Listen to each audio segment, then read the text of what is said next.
Once a broken man sleeping beneath a bridge in Buffalo, Joe Carter crossed into Canada with nothing but a paperclip and a heartbeat of hope.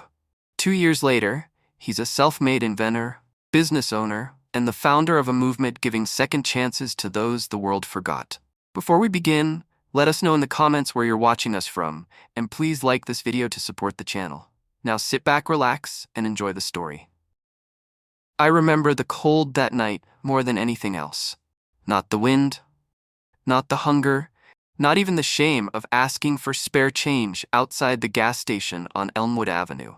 Just the cold. The kind that slips under your skin and settles behind your ribs like an uninvited tenant.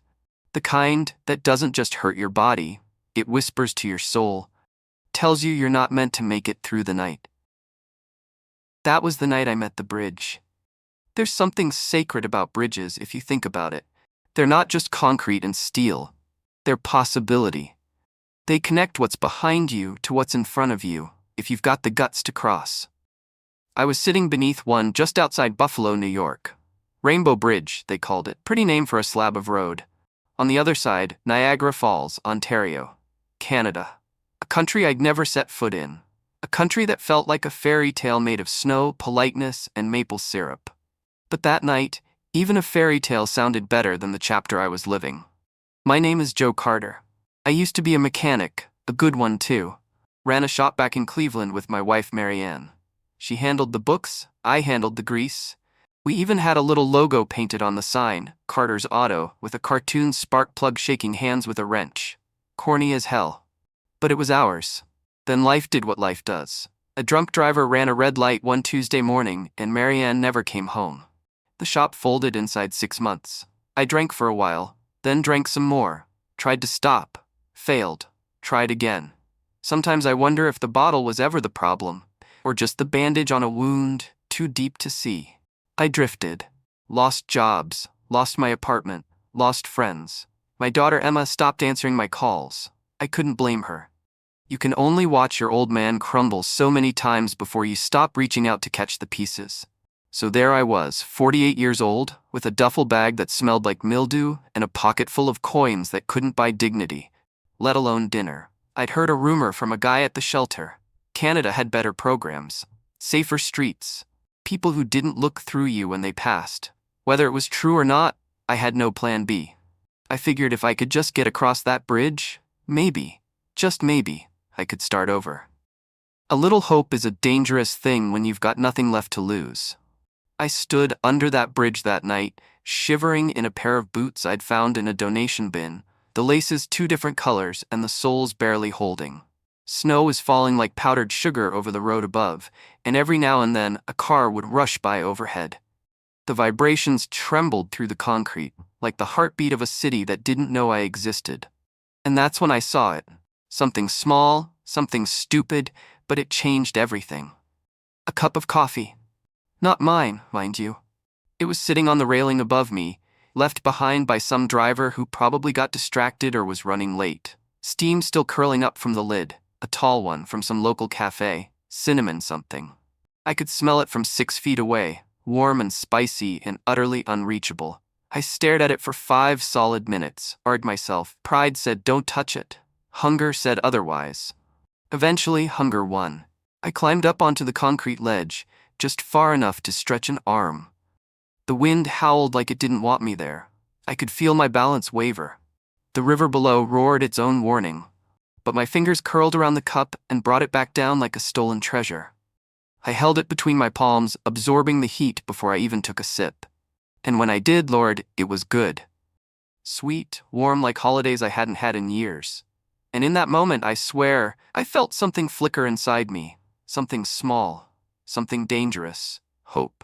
I looked across that bridge toward the faint glow of Canada's lights, and I said the words out loud, not even caring if the wind carried them away. Tomorrow, I'm crossing tomorrow.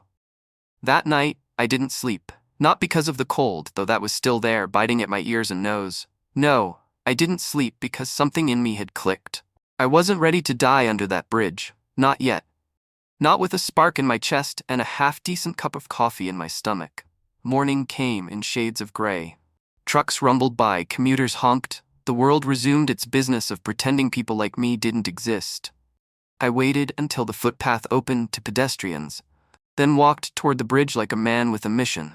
Problem was, I had no ID, no passport, no money, just a duffel bag, a stiff limp in my right leg, and a stubborn idea that maybe the grass really was greener up north.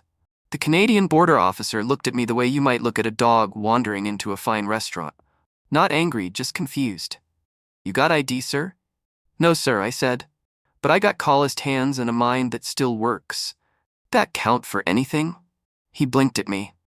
"Why are you trying to cross into Canada? To start over?" He didn't laugh, didn't frown, just stared long and hard, like he was trying to find the lie in my words. Then he did something I didn't expect. He asked me if I'd ever fixed a snowblower. Now, I ain't saying it was divine intervention or the universe throwing me a bone, but the next thing I knew, I was sitting inside the guard shack, fixing the heating unit on a busted snowblower they'd pulled from the back. I tightened belts, cleaned out the carburetor, patched the frayed starter cable. Took me 45 minutes and a paperclip, but I got it to purr like a kitten on Red Bull. The guard, Mason, his name was, whistled low. "I'll be damned," he said. "That thing hasn't worked in 2 years." I just shrugged. Machines like to be listened to, people too. He looked at me like he wasn't sure whether I was wise or crazy, maybe both. Then he made a call, spoke in hushed tones, nodded a lot. When he came back, he handed me a paper. "Temporary visitor permit, 60 days. You stay out of trouble, maybe we'll figure something more permanent." I took the paper like it was gold. My hand was trembling. "You're serious?" I asked. He nodded. "Everyone deserves a second chance, Mr. Carter, even guys with busted boots and paper clips for tools." I crossed the rest of that bridge like I was walking on clouds. Behind me, the wreckage of my life. In front of me, something new. Unwritten, untamed. I didn't know then what was waiting for me in Canada. I didn't know about Amira, or Claude, or the invention that would change my stars. I didn't know I'd find my daughter again, or that one day I'd own a cabin by a frozen lake with a fireplace and a dog named Rusty. All I knew was this: the bridge hadn't just taken me to another country. It had taken me back to myself. I stepped onto Canadian soil like a ghost climbing out of his own grave. The air didn't feel all that different, still cold, still sharp, but something had shifted inside me. My boots, worn thin and soaked through, hit the pavement with a rhythm I hadn't heard in a long while. Purpose. Not swagger. Not confidence. Just forward motion. That's more than I'd had in years. The sign ahead read, "Welcome to Ontario. Yours to discover." Well, hell, I thought. Let's discover something then. I didn't have a destination. I barely had a direction. But a trucker named Jerry, big guy with a walrus mustache and a heart like an open glove box, gave me a lift from the border to the edge of Toronto. He didn't ask too many questions, just handed me a thermos of black coffee and said, "You look like a guy who's seen worse." I told him, "You look like a guy who's right." He laughed so hard he nearly missed the off-ramp.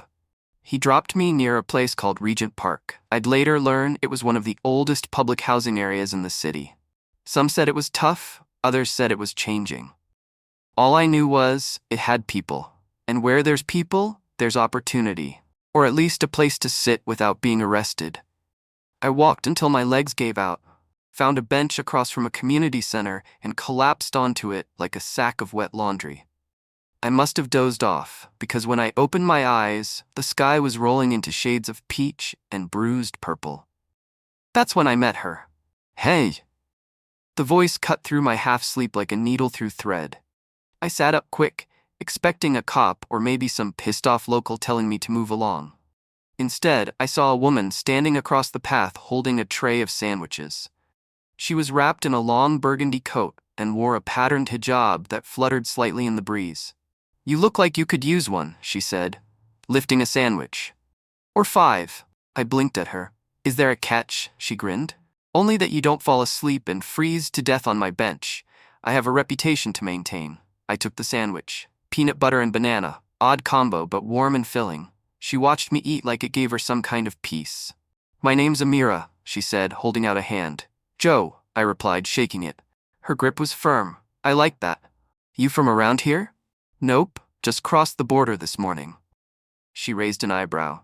That explains the look of someone who just survived a hurricane. I chuckled. First laugh I'd had in weeks. Yeah, well, I guess I did. Over the next few days, Amira introduced me to a place called the Elm House. It was a shelter/soup kitchen/miracle factory, if you asked me. She ran the place with a small team of volunteers, mostly women, who wore the same combination of kindness and exhaustion in their eyes. They didn't ask a lot of questions. They gave me a cot in the corner of a room that smelled like bleach and old books. I shared it with 4 other guys, one ex-con, one ex-chef, and 2 brothers who only spoke Cree and grunted at everyone. Amira found me again on the 3rd day, this time standing over a busted garden cart behind the shelter. I'd taken it apart out of habit, just to see what made it tick. "You know how to fix that?" she asked. "Sure do. Needs a new axle pin, or at least a nail and some creativity." She watched me work like she was measuring something more than skill. After 20 minutes and 1 bent fork donated from the kitchen, the cart rolled like a charm. "You ever thought about working?" she asked. I looked up. "Lady, that's all I've been thinking about for 10 years. Thinking doesn't feed you." She nodded. "Well, I need someone to keep the garden tools working, and the snowblower and the heaters, and you had me at snowblower." She paid me in warm meals and transit tokens at first. I wasn't picky. Work is work, and dignity tastes better than charity, no matter what anyone says. Word got around that there was a guy in the neighborhood who could fix anything. I got called to patch up a broken wheelchair one day, a blender the next. Once, someone brought me a toaster that had apparently caught on fire 3 times. "I keep trying to make crumpets," the man said sheepishly. "Sir," I told him, "I think your toaster's just giving up on life." Amira started pushing me to get proper documentation, SIN number, health card, all that bureaucratic jazz. With her help, I stood in line for hours, filled out forms, and smiled at people in offices who looked at me like I was either a saint or a potential disaster. "You don't need to save me, you know," I told her one day while fixing a busted pipe under the kitchen sink. "I'm not," she said. "I'm just reminding you that you're worth saving." Damn. That one hit me harder than I expected. Winter in Toronto hits like a slow avalanche. You don't notice the first flakes, but before you know it, everything's buried. But I didn't mind the snow. Snow made things break, and broken things meant work. One morning, I was out behind Elm House trying to resuscitate a snowblower that sounded like a dying walrus when a man in a tan pea coat and leather gloves walked over. "You the mechanic?" he asked in a thick Quebecois accent. "Depends," I said. "You the IRS?" He laughed, a booming sound that shook his belly. No, I'm Claude Brousseau. I run a small equipment rental company out in Mississauga." I stood up, wiping grease on my pants. "Joe Carter, professional fixer of everything that makes noise." He watched me finish tuning the snowblower, then asked, "You looking for steady work?" I paused. "You offering?" "I'm offering an interview. And maybe a hot lunch. My secretary makes a cassoulet that'll put your soul back in your bones." I grinned. "Well, hell, lead the way." Claude's shop wasn't much to look at. Concrete floors, shelves stacked with everything from chainsaws to old rotary tillers, but it smelled like home. Oil, metal, coffee, and work. He walked me through the place, then pointed at a row of dead machines. "Pick one," he said. "Bring it back to life." I chose the ugliest one. A compact snowplow with half its guts hanging out and rust blooming like mold on the hood. Took me 3 hours, a borrowed socket wrench, and a bit of coaxing. But by the end, it roared to life. Claude didn't clap. He didn't cheer. He just handed me a steaming bowl of cassoulet and said, "Monday. Be here at 7. I showed up at 6:30. The next few weeks were a blur of gears, grease, and quiet joy. I got paid in cash at first, then under the table, then finally legit after I got my ID sorted.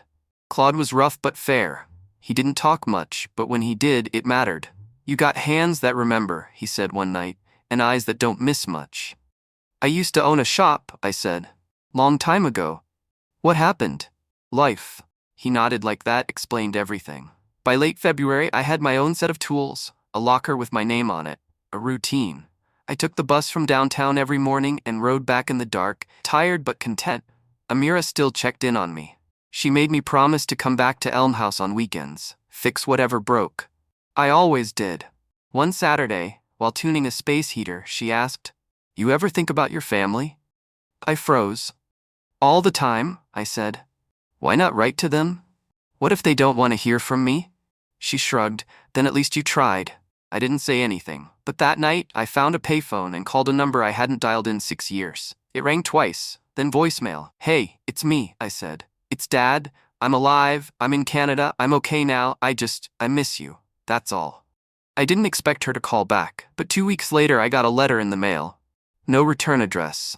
Just 3 words on the front. I've missed you. Inside was a photo of Emma. She was older now, glasses, college hoodie, sitting next to a golden retriever that looked like it smiled more than I ever did. I wept like a child on the bus ride home. But they weren't tears of regret. They were tears of beginning. They say Canada has 2 seasons, winter and waiting for winter to come back. I was learning that the hard way. February slipped into March, but the snow didn't. It kept falling, blanketing everything in thick white silence. People walked like penguins, shoulders hunched, scarves pulled to their eyebrows. The air turned your nostrils brittle and left your breath hanging like memory. I didn't mind it. Snow had a way of muting the noise in your head.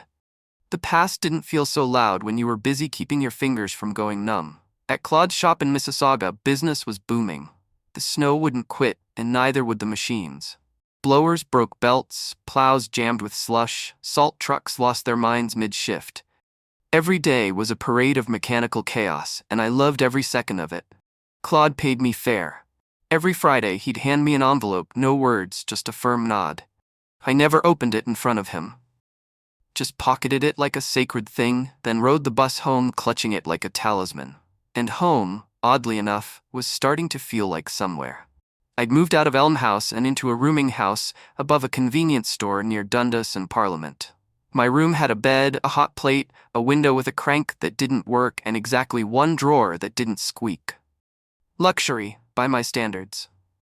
The landlord was a wiry Sri Lankan man named Prakash who lived off instant coffee and political debates with his own television. He never asked about my past.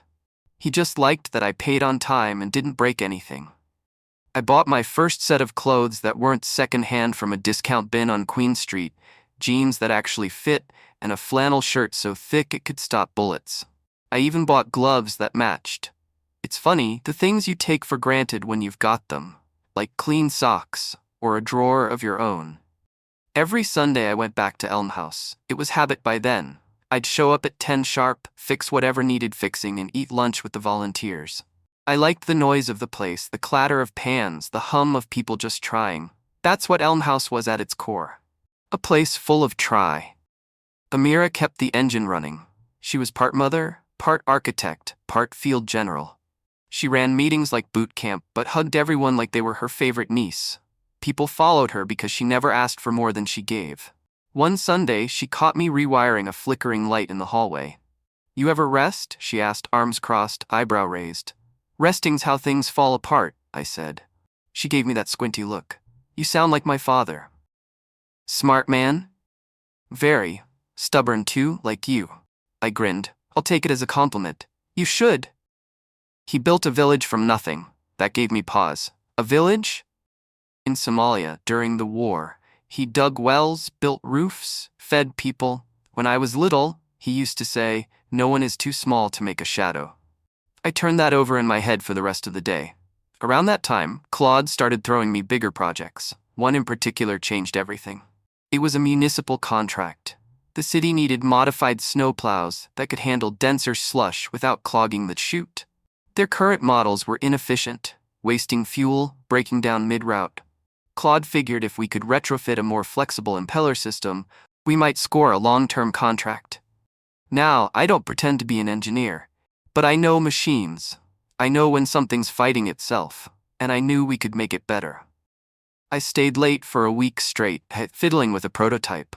Used a chain drive off an old tiller, reinforced the blade with an aluminum support, and re-angled the chute to reduce backspray. It was crude. Ugly, even. But when we tested it behind the shop, it cleared 30 meters of slush in under 10 seconds and didn't jam once. Claude stared at it like it had just proposed to him. Mon Dieu, he muttered, it works. Of course it works, I said. I built it like it wanted to be useful. You name this thing yet? I blinked. What? He waved at the snowplow. Machines need names, like ships or dogs. I thought for a second. Call it Rusty. He raised an eyebrow. Rusty? It's a little busted, little stubborn, but it'll get the job done. He barked out a laugh. Fair enough. Claude took the prototype to a city demo the following week. I stayed behind fixing a generator that had fried itself during a blackout. When he came back, he didn't say a word, just handed me a binder thick with signatures and municipal stamps. We got it? I asked. He nodded. Then he did something I didn't expect. He slid a contract across the table. What's this? I asked. Equity, he said. 15%. You keep building, I'll keep selling. I stared at the paper like it might bite me. Claude, I'm a nobody, just a guy who used to sleep under bridges. He folded his arms. Then let's build a company that makes room for guys like you. I signed it, hand trembling, but I signed it. And just like that, I went from being an ex-mechanic with a lucky paperclip to a part owner of a snow equipment company that was about to double in size. I didn't tell anyone. Not right away. It felt too big to say out loud. Instead, I went to Elmhouse that Sunday, same as always. Fixed a sink, ate soup, smiled at Amira when she handed me a bag of oranges like she did every week. You look different, she said, squinting. How so? I don't know. Taller, maybe. Or like something inside you stood up. I chuckled. Got good news this week. Real good. You deserve it. Her words landed soft but deep, like snow on stone. A few nights later, I sat at my room above Prakash's store, looking at the letter Emma had sent. I'd read it a dozen times already. Still couldn't get past the part where she wrote, I thought you were gone forever. I'd replied once, told her about the job, the workshop, the snowplows, kept it light, didn't want to dump the weight of my past on her plate. But that night, something in me said it was time. I found a quiet cafe with free Wi-Fi, ordered a tea I didn't drink, and clicked join on the Zoom link she'd sent. The screen went black, then loaded. Then, there she was.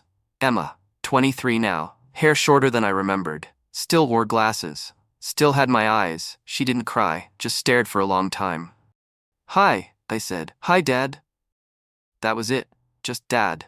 Like the last 6 years hadn't stretched between us like a canyon. We talked for an hour. She told me about her psychology degree, her dog's obsession with socks, how she liked to bake bread on Sundays. I told her about Claude and Rusty and the snow. We didn't talk about Marianne, not yet, but we'd get there. Before we signed off, she said, Can I see you sometime? I swallowed a lump the size of Lake Ontario. Whenever you want, I said. She smiled. Okay, soon. I walked home in the snow, slow and silent, the city lights blurred in the flakes. I passed a man sleeping under a tarp near the bus stop, his shoes held together with duct tape. I stopped. I crouched beside him, took the gloves from my coat pocket, the ones I'd bought when I got my first paycheck, and tucked them into his hands. He didn't stir. Just murmured something and curled tighter. I kept walking, didn't look back. The next day I met with Claude at the shop. He handed me a business card, sleek, clean, embossed. Carter and Brousseau Equipment Solutions, it read. I ran my thumb over my name. Got a nice ring to it, I said. Claude grinned. Told you we'd build something.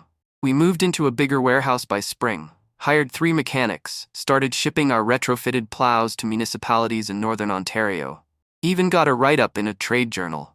There was a photo of me and Claude shaking hands in front of Rusty, who now had a fresh coat of red paint and a new chute mod.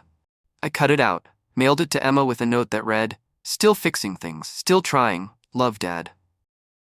That summer, I bought a small used pickup and a cabin an hour north of the city. Just a shack, really. Wood stove, tiny dock, no Wi-Fi. It was perfect. On weekends I'd drive up, fish for trout, chop wood, and sit on the porch with a thermos of tea, watching the wind brush the lake. Sometimes I'd talk out loud to Marianne. Tell her about Emma. Tell her about the bridge. Tell her I was okay now. Really, truly okay. There's something beautiful about a machine that shouldn't work, but does. You take a rusted-out snowplow, bent in all the wrong places, maybe missing a few screws, and you strip it down to bare bones. Every seized bolt, every corroded wire, it's telling a story. And if you listen close, it'll show you how to bring it back to life. That's what I loved about the work. Not the paycheck, not even the pride, the resurrection, the redemption. Rust didn't scare me anymore, because I was living proof that even the rusted get another shot. Spring came to Toronto like a sigh of relief. The snowbanks melted into gray puddles, trees flirted with green, birds came back, confused but determined. And with it all came the growth. Business, reputation, and the slow, steady rebuilding of a life I thought I'd lost forever. Claude and I were booked solid. We'd hired 2 more mechanics, Aiden, a sharp kid fresh out of trade school, and Teresa, a former heavy equipment operator with 4 arms like tree trunks and a laugh that echoed through the whole warehouse. We rebranded the shop too.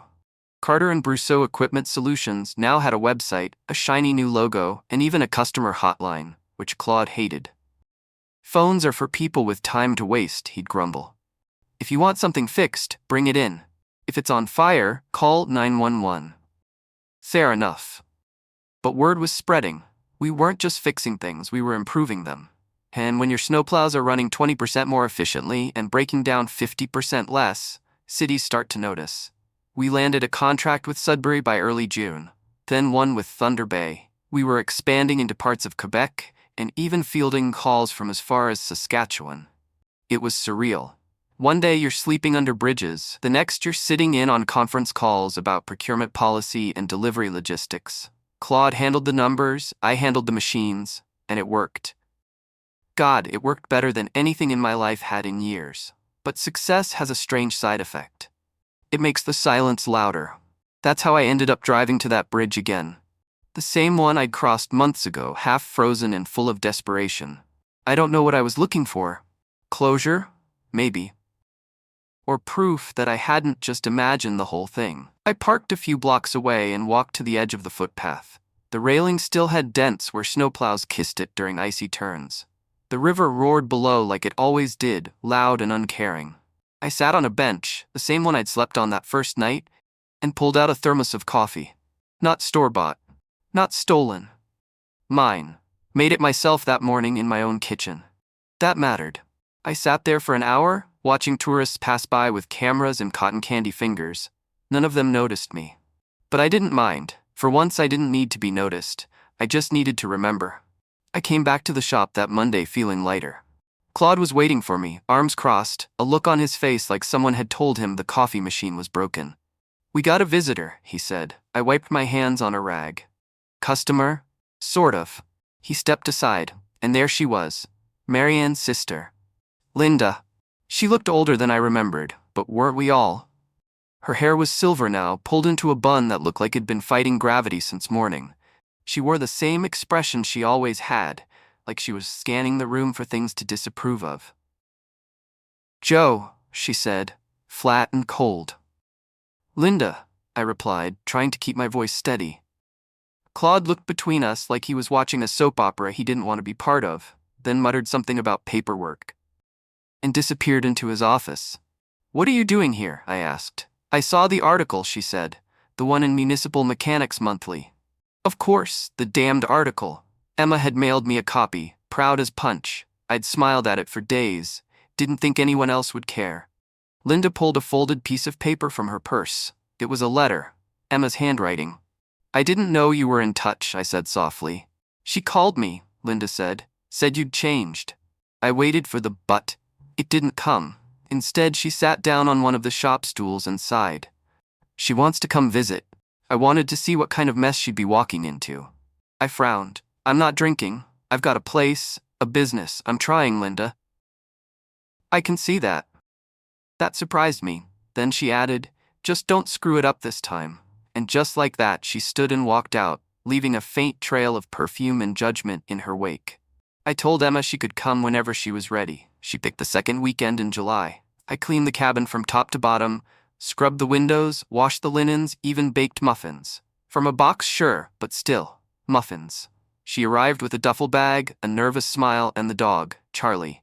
Charlie barked once, sniffed me, then licked my hand and wagged his tail like we'd always been friends. Emma hugged me on the porch. Not a polite hug, a real one. Long, quiet, trembling just a little. "Hey kiddo," I said. "Hey dad." We spent the weekend fishing, skipping stones, and catching up in slow, awkward fragments. She asked about Mom, about the last few years. I answered as honestly as I could. Told her about the drinking, the wandering, the shame. She didn't flinch. "Mom would have liked it here," she said on Sunday morning, sipping tea on the dock. "Yeah," I whispered, "I think she would have." We watched the sunrise together, silent, peaceful, and for the first time in a long time, I felt whole. Not fixed, but whole. After she left, I called Claude. "Told you we'd build something," he said. "You weren't talking about the plows, were you?" "No," he chuckled, "not just the plows." That fall, we opened a second workshop in Ottawa. I put Aiden in charge, young blood with a head full of ideas. We started designing electric conversion kits for older machines, green tech, forward thinking. I hired a couple of guys from Elm House, ones who reminded me of myself. One was an ex-carpenter who hadn't touched a hammer in 10 years. The other had a record for petty theft but could wire a panel faster than anyone I'd seen. We didn't ask where they came from. We asked what they could do. And they delivered. By Christmas, we had 16 employees, 3 contracts pending in Alberta, and a prototype for a self-heating salt spreader that had the potential to revolutionize municipal roadwork. I stood in the workshop one night, watching snow drift past the big bay windows, thinking how strange life was, how it could bury you, then lift you up with the same cold hands. I walked to the tool bench. There, in a place of honor, sat the paperclip. The one I'd used on that first busted snowblower. I'd mounted it in a tiny shadow box labeled Day 1. Claude thought it was ridiculous. But I needed it. I needed the reminder that even the smallest piece of metal, forgotten, bent, tossed aside, could be the beginning of everything. It started with a loose bolt. Funny, isn't it? A single little piece of steel, no longer than my pinky and not much thicker than a pencil, changed the course of everything. I'd noticed it while testing our upgraded impeller drive for the city of Ottawa. One of the fasteners on the blade housing had worked itself loose during a test run. Not catastrophic, just enough to make the machine hum like an old violin. Ordinarily, I'd have tightened it, maybe swapped it for a fresh bolt and called it a day. But something about the noise bugged me. It was off, not just the usual wear and tear whine, but a sharp, deliberate hiccup, like the machine was trying to tell me something. I pulled the assembly apart right there in the yard, snow coming down like soft confetti. Claude walked out with 2 coffees, one of which he knew would go cold in my hand while I worked. "Again?" he asked, raising an eyebrow. "Something's wrong," I muttered, elbow deep in gears and ice. "You said that yesterday." "I was right yesterday." He set the coffee down on the bench beside me. "You keep tweaking this thing and it's going to take off and fly." "That's the idea," I grinned. By the end of that week, the bolt had become a bearing upgrade, which turned into a redesigned rotating axis, which turned into a new transmission housing, which, somehow, evolved into the heart of a fully modular snow clearing system. I didn't mean to invent anything. I just kept solving problems until I realized the machine we built was no longer a snowplow. It was a platform. A system you could swap parts in and out of, change the blade, the impeller, the powertrain, on the fly, depending on what you needed. A machine that could be adjusted mid-season, on-site, in minutes. Fewer repairs, less downtime, lower costs. I showed it to Claude one snowy Thursday afternoon. He stood in the workshop as I walked him through the changes, step by step, nervous energy fizzing in my chest like soda in a can. When I finished, he was quiet for a long time. Then he said, "We need a patent." The next few weeks were a blur of legal meetings, design sketches, and engineers in suits who looked like they hadn't turned a wrench in their lives. We filed the paperwork, hired a small firm to refine the design, and before long, word got out. Not just around town, nationally. Trade magazines started calling us the scrappy Toronto duo reinventing snow removal. We even got a write-up in the Globe and Mail. Emma framed it and sent it to me with a sticky note. "Pops is famous." I'd be lying if I said it didn't feel good, but success has a funny way of turning up the volume on everything. In early February, we were invited to present at a municipal tech expo in Calgary. Big deal. Hundreds of companies, thousands of decision makers. I hadn't been on a plane in over a decade. Claude refused to go. "Too many people, too many cameras, my face belongs behind a welding mask," he grumbled. "You go." "Me?" I blinked. "You're the suit. You're the story." So I went. Put on the nicest clothes I owned, clean boots, pressed flannel, a second-hand blazer from a shop in Kensington Market, and flew west with a carry-on full of hope and diagrams. The expo was massive. Rows and rows of shiny booths with buzzwords and LED signs. I felt like a goose who'd wandered into a peacock parade. Our booth was modest, just me, a scale model of our platform, and a big poster that read, Carter and Brousseau, built by people who've been cold. A few folks laughed at that, but they stopped laughing when I demoed the design. By noon, I had a line of municipal reps asking questions. A guy from Manitoba said we were exactly what the North needs. A woman from Vermont took one look and said, "You need to go international." I didn't eat lunch, just talked and smiled and talked some more. By the time I got back to my hotel room, my voice was shot, my head was spinning, and my inbox was full of meeting requests. Claude called me that night. "You sounded like a nervous wreck this morning," he said. "Now people are calling me asking for you by name." "I didn't throw up," I said. He laughed. "Then we're winning." But success, as it turns out, brings shadows. A week after the expo, we got an email from a company out west. Big name, deep pockets. They wanted a meeting, said they were impressed with our innovation. I smelled it a mile away. They wanted to buy us out. Claude and I met with them in a glass-walled boardroom in downtown Toronto. Sleek furniture, cold smiles, words like synergy and capital injection tossed around like breath mints. They offered 7 figures. Up front. Claude looked tempted. Who wouldn't be? But I couldn't do it. This wasn't just a product. It was a life I'd built with my own 2 hands. "I appreciate the offer," I said, voice calm. "But we're not for sale." One of the suits leaned back in his chair, smirking. "Everyone has a price, Mr. Carter." I met his eyes. "I already paid mine." We walked out of that boardroom into the February wind, and Claude turned to me with that half grin of his. "You just turned down $1 million. I nodded. Felt good, actually. "Your therapist would be proud." "I'll get one eventually," I said. Once I learned to sit still. We doubled down after that. Started hiring, training, expanding. We partnered with a tech incubator to develop a digital interface for the system. Real-time diagnostics, fuel efficiency tracking, the whole 9 yards. We named it Snowwise. Emma helped with the branding. "I studied psychology," she said, "but I know a good logo when I see one." She was visiting more often now, sometimes for weekends, sometimes just for dinner. I met her boyfriend, a quiet data analyst named Mason, who laughed at my jokes and brought homemade pickles to the cabin. They were awful. But I ate every one of them. By May, our equipment was in 7 provinces and 2 U.S. states. We'd gone from local repair shop to international supplier in less than 2 years. And yet, I still kept that paperclip on my bench. Still fixed broken heaters for Elm House on weekends. Still drank the same off-brand coffee I'd bought when I had $10 to my name. Because the moment you start thinking you're too good to hold a wrench, that's the moment you stop building anything that matters. In the middle of all this, I got a call. Unknown number. I answered anyway. "Joe Carter?" the voice asked, male, older, southern drawl, speaking. "This is Pastor Edwin. You might not remember me, but I used to preach at St. John's down in Cleveland. Your wife, Mary Ann, was part of our congregation." I froze, sat down on the workbench like my knees had forgotten their job. "She asked me to reach out to you, in a letter. She left one behind. Been sitting in our church office for years. We didn't know how to find you." "A letter?" I whispered. "I can send it, or read it now, your choice." "Read it," I said, "please."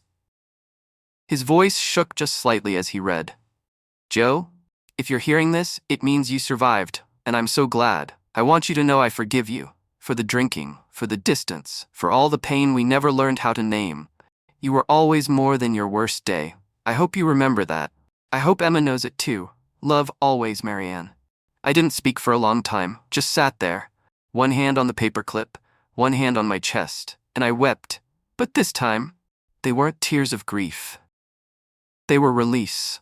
You think you're done grieving, and then a piece of paper knocks the wind out of you. After that call from Pastor Edwin, I sat in the shop for a long while, not fixing, not tinkering. Just still.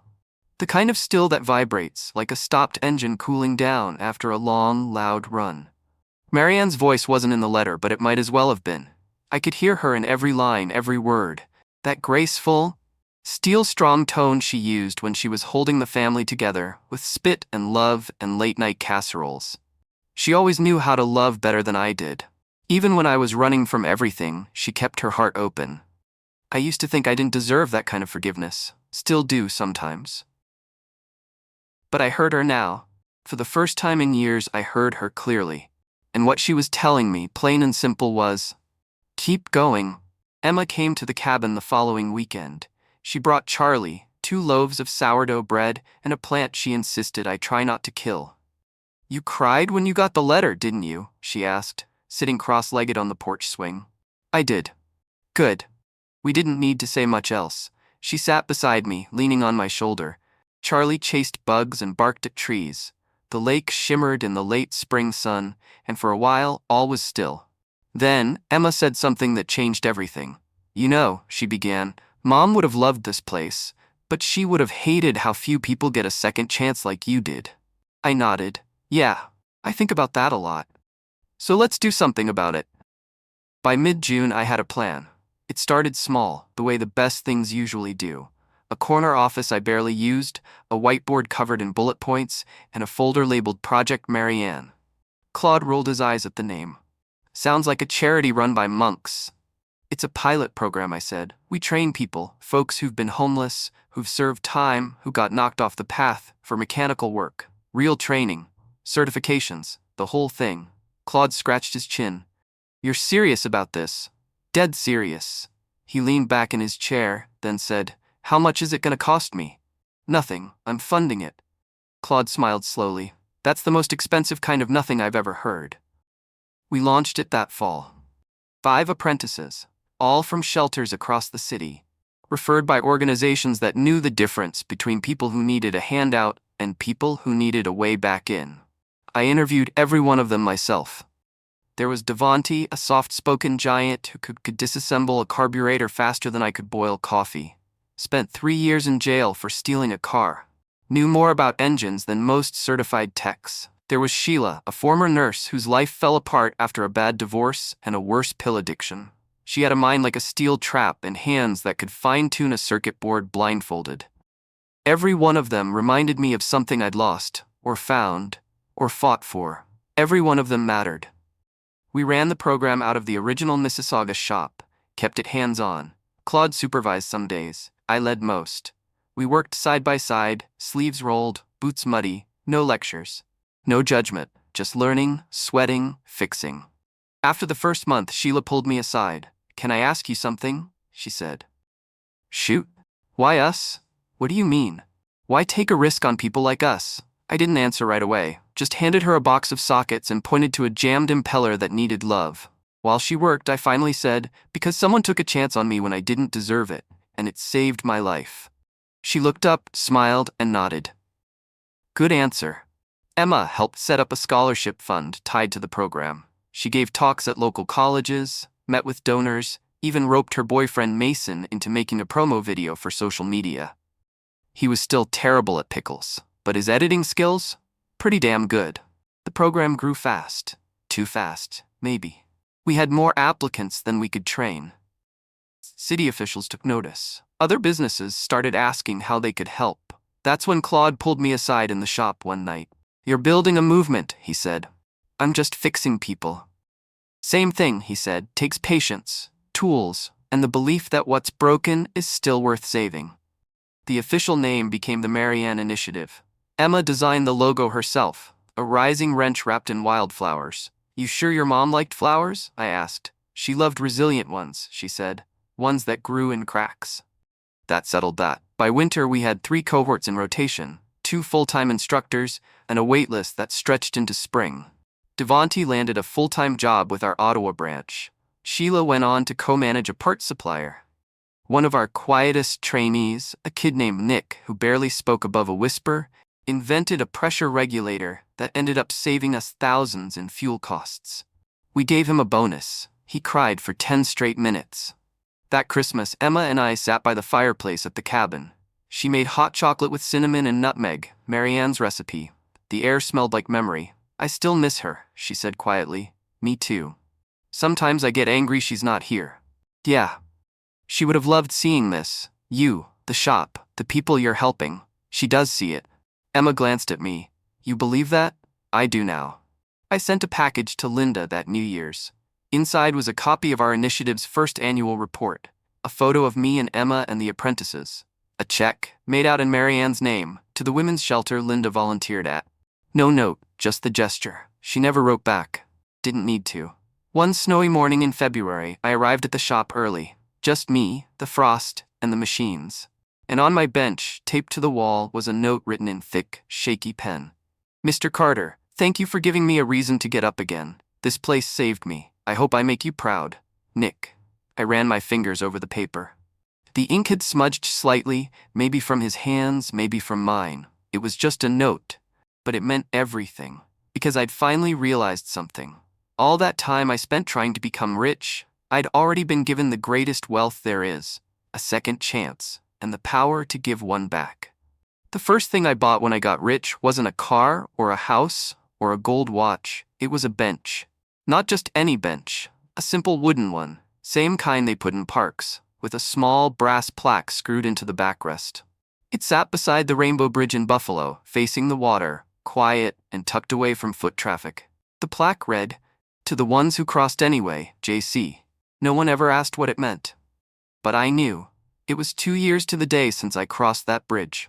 Since the wind tried to push me backward, and a paper cup of cinnamon coffee reminded me I was still human. 2 years since I fixed a snowblower with a paperclip and a prayer. Since I met Amira. Since Claude took a chance. Since Emma answered the phone. And in those 2 years, I hadn't just survived. I'd built something. I'd built a life. Business was booming, sure. But the numbers, the contracts, the glossy headlines, that wasn't the real win. The real win was the dozens of men and women who walked through our shop doors with calloused hands and heavy pasts and walked out believing in themselves again. Like Julia, who came to us straight out of a shelter, got her forklift certification, and now supervises a team in Thunder Bay. Or Raymond, a former teacher with a stutter who never thought he'd work again. He designed a diagnostic tool we now use in every field unit. Or Anton, who came to Canada as a refugee and never touched a wrench in his life, until he built a fully functioning electric snow chucker from scratch using only scrap parts. I still don't know how he did it. He just smiled and said, "I've been watching." Emma and I had grown close. Not just seeing each other on holidays, close. Real close. She came up to the cabin every other weekend, sometimes with Mason, sometimes with Charlie, sometimes just herself, needing quiet and peace and maybe a trout or two. She brought her laptop one weekend and showed me a website she'd been working on. It was sleek, clean. The header read, "The Marianne Foundation, Empowering Second Chances." "What's this?" I asked. "It's what comes next," she said. She had a vision to expand the initiative beyond mechanics, into cooking, construction, childcare. We'd partner with businesses, launch training centers across the country, maybe even the US someday. We'd build something that outlived both of us. I was floored. "You sure you want to do this?" She nodded. "Mom believed in people. You believe in people. I do too. Let's build something she would have been proud of." That was that.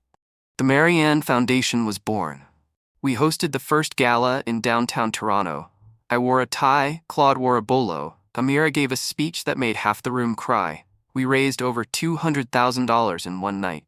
Not bad for a couple of misfits with grease under their fingernails. Amira stayed a key part of everything. We made her chair of the foundation board, and her community center became the first hub location. She called me every week, usually with a list of problems and a list of solutions already figured out. "You know what your real talent is?" she said once. "I'm afraid to ask. You make people feel like they've always belonged." That stuck with me, because I'd spent so many years feeling like I didn't. One crisp autumn morning, Claude pulled up to the cabin in a battered old truck he'd restored for fun. It rattled like a drumline but ran smooth as butter. "Got something for you," he said, handing me a ring box. I opened it. Inside was a silver ring engraved on the inside, "Day 1. "I figured," he shrugged, "if you're gonna keep building things, might as well wear something that reminds you where you started." I didn't say anything, just hugged the old bastard. He smelled like metal and cigar smoke and loyalty. That winter, I went back to Buffalo, just me in the cold. I stood on that bench I'd donated, watched the water roll beneath the bridge. Same roar, same wind. But I wasn't the same man. I wasn't shivering under the overpass anymore. I wasn't running anymore. I was walking forward. Always. I spent a night at the old shelter I'd stayed at once. It was quieter now. Better funded thanks to a surprise donation from the foundation.